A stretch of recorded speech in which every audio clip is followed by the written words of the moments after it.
What are the different types of libel law?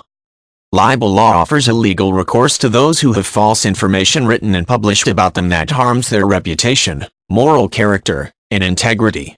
The two main types of libel laws are libel per se and libel per quod. The elements to prove libel law are a published statement, a false statement, an injurious statement, and an unprivileged statement, which means the statement is not otherwise protected by law. A libel per quod lawsuit often requires that the plaintiff provide additional facts to prove the elements of the case.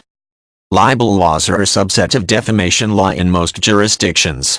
These laws are similar to slander laws, and the elements used to prove both are the same.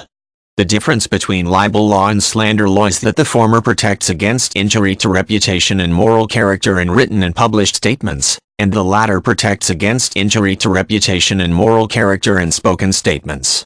There are civil penalties for libel, and the injured has a legal recourse in civil courts.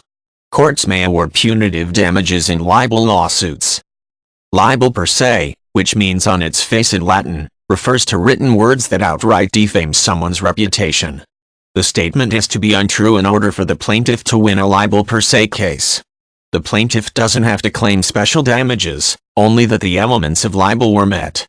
For example, if a newspaper prints that a local businessman murdered his wife and the elements required to prove a libel case are met, then the plaintiff would be awarded damages.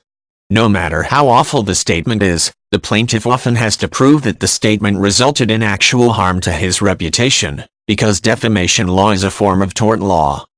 Libel per quod, which means undercover in Latin, means that a written and public statement lead to injury to reputation based on the context of the statement and how readers might interpret it.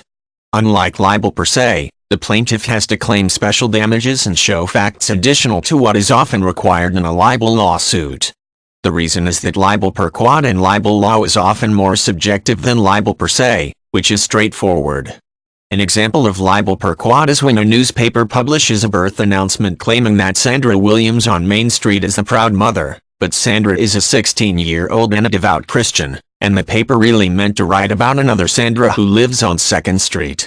The error is libel per quod because Sandra is a minor, and the announcement may suggest that she is promiscuous and not a devout Christian after all.